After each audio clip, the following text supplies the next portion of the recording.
So welcome back guys to your own channel जिसका नाम है A2S अल्कोहलिज्म टू स्पिरिचुअलिटी, जिसमें हम बात करते हैं नए नए अध्यात्म के बारे में, नई नई चीज़ों के बारे में जो कुछ अभी चल रहा है। तो आज का हमारा मेन जो टॉपिक है वो होने वाला है प्राण प्रतिष्ठा। क्या होती है एक्चुअली प्राण प्रतिष्ठा, और रामलला की जो प्राण प्रतिष्ठा हुई है आज हम उसके बारे में बात करेंगे। तो बेसिकली पहले हमें ये समझना है प्राण प्रतिष्ठा से पहले कि मूर्ति और विग्रह में क्या फर्क होता है। तो अगर हम बात करें मूर्ति, तो मूर्ति सिंपल एक पत्थर को तराश के जब बनाया जाता है, जब एक पत्थर को तराश के भगवान का आकार दिया जाता है तो वो मूर्ति कहलाती है। राइट, अभी तक मूर्ति की बात कर रहे हैं हम। तो मूर्ति में जब हम सपोज जैसे आप सबके घरों में एक मंदिर होता है, हमारे भी घर में मंदिर है, तो उस मंदिर में जब एक मूर्ति, चाहे वो हनुमान जी की हो, श्री राम की हो, विष्णु जी की हो, किसी की भी कोई मूर्ति को रखना, वो सिर्फ एक मूर्ति है भगवान की। राइट, उसमें प्राण प्रतिष्ठा नहीं की गई है।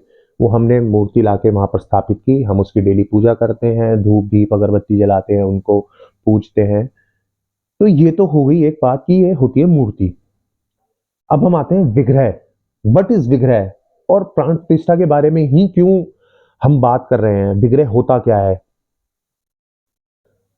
तो गाइज, इसको सिंपल और सरल शब्दों में समझने के लिए हमें पहले समझना पड़ेगा ऊर्जाओं को।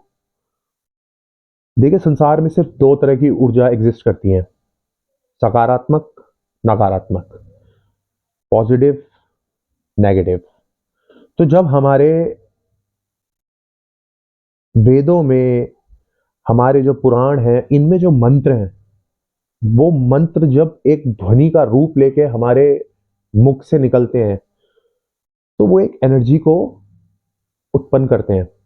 तो आपने अगर वो वीडियो देखा हो रामलला की, जब प्राण प्रतिष्ठा हो रही थी, जब उनकी आंखों पे वो पट्टी बंधी हुई थी, जब प्राण प्रतिष्ठा हो रही थी, तो उस प्राण प्रतिष्ठा के दौरान आपने देखा होगा कि जो वहां पर मंत्रोच्चारण कर रहे थे, वो मंत्र ही एक ऊर्जा के रूप में उस मूर्ति में, जो अभी तक मूर्ति है, क्योंकि प्राण प्रतिष्ठा चल रही है, तो वो जो मंत्र उच्चारण कर रहे थे वो एक ऊर्जा, वो उस मूर्ति के अंदर जाती है।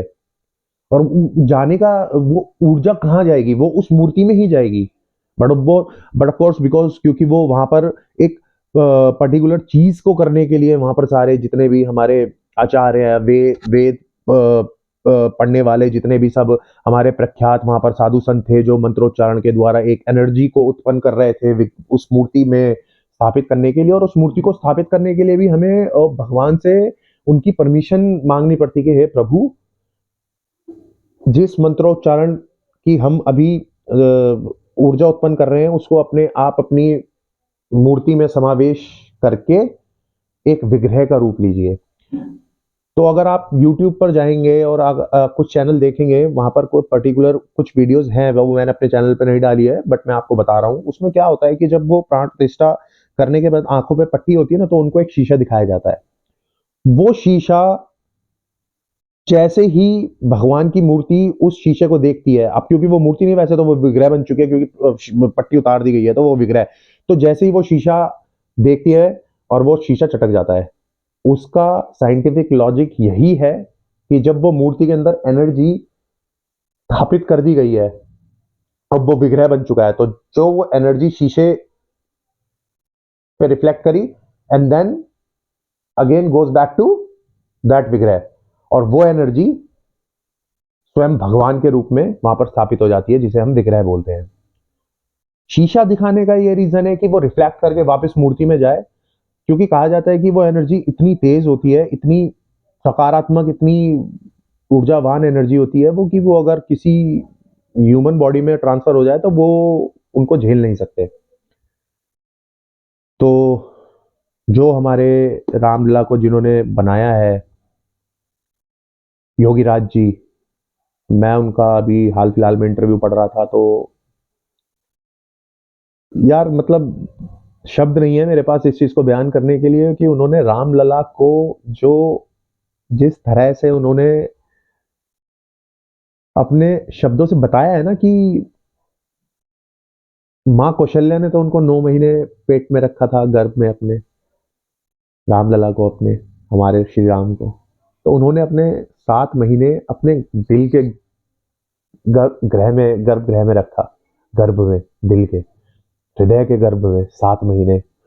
और मतलब वो खुद हैरान थे इस चीज़ के लिए। आप खुद उनके जाकर वीडियोज़ देखिए, वो खुद हैरान थे जब उन्होंने बताया कि जब वो मूर्ति को गर्भगृह में स्थापित कर रहे थे और उसके बाद जब वो प्राण प्रतिष्ठा उसकी हो गई, तो उन्होंने अपना स्वरूप चेंज कर लिया। मतलब योगीराज जी ने स्वयं बोला ये चीज़ कि मुझे यकीन नहीं हुआ कि ये वही रामलला है जिनके ऊपर उन्होंने पिछले 7 महीने से काम कर रहे थे। और भी उन्होंने अपने बड़े अद्भुत एक्सपीरियंसेस बताए हैं उस जर्नी के 7 महीने की, जिसमें उन्होंने श्री रामलला को वो आकार दिया है। तो बहुत अद्भुत बात थी, मतलब अद्भुत उनका स्वरूप निकल के जो आया है। वो एक है ना गाना जिसमें बोलते हैं भजन, सॉरी, कि ना जाने किस रूप में नारायण मिल जाएगा, तो शायद हमें कलयुग में इसी रूप में नारायण मिले हैं जो हमारे रामलला हैं। अद्भुत प्रतिमा, मतलब आप उनकी आंखों से नीचे देख ही नहीं पाएंगे, उनकी आंखें इतनी सुंदर बनी है श्री रामलला की। अच्छा, मूर्त उस विग्रह का एक एस्पेक्ट और है कि वो शालिग्राम पत्थर से तराशी हुई मूर्ति है। सॉरी, विग्रह, बार बार मूर्ति निकल रहा है, वो विग्रह है। अब स्वयं वो, मतलब विग्रह का मतलब ये होता है कि स्वयं भगवान अब है वो श्री राम ललाएं अब वो एक मूर्ति नहीं है, अब वो विग्रह बन चुके हैं, अब स्वयं उसमें श्री राम है। ऐसा हमारा सनातन धर्मियों का मानना है। तो जो वो शिला है, जो वो नेपाल से मंगाई गई है, वो शालिग्राम पत्थर की बनी हुई है। एक्चुअली शालिग्राम पत्थर के बारे में, that stone is very rare to find, बहुत रेयर होता है। और वो विष्णु जी का ही रूप माना जाता है। उस पत्थर को विष्णु जी का जो सुदर्शन होता है उसी का रूप माना जाता है। क्योंकि शालिग्राम को अगर आप बीच में से अभी कभी ब्रेक करेंगे तो जो उसके अंदर का इंटरफेस होता है वो कुछ सुदर्शन चक्र जैसा ही होता है। तो विष्णु जी का उसको माना जाता है, बहुत पवित्र पत्थर वो माना जाता है। और योगी राज जी ने उसी पत्थर से श्री राम लला को आकार दिया है, एक 5 साल के बच्चे का। तो I hope I could make it simple for you guys कि व्हाट इज प्राण प्रतिष्ठा, व्हाट इज विग्रह, व्हाट इज मूर्ति। और कमेंट में बताइए कि आपको ये वीडियो कैसी लगी, अगली वीडियो किस चीज़ पे बना सकते हैं हम, कोई कमी हो तो भी सजेस्ट कीजिए और अपना प्यार दीजिए। चैनल अभी नया है, मेहनत कर रहा हूँ, चैनल पे वीडियोस लाने की कोशिश कर रहा हूँ, अध्यात्म से जुड़ी हुई सब कुछ। मुझे आप सबका सपोर्ट और प्यार चाहिए। लाइक कीजिए, शेयर कीजिए, क्योंकि आपका एक लाइक और शेयर से जो आत्मविश्वास मिलता है वो एक अलग ही लेवल का होता है। वही प्रेरित करता है मुझे कि मैं आगे भी चलकर और वीडियोस बनाऊं इन सब के ऊपर। और बस यही कहना चाहूँगा, आप सब अपना सपोर्ट दीजिए, प्यार दीजिए, और मैं इसी तरह से आपके लिए वीडियोस बनाता रहूँगा। आई seek your love, your support. तो आज की वीडियो यहीं समाप्त करते हैं। जय श्री राम।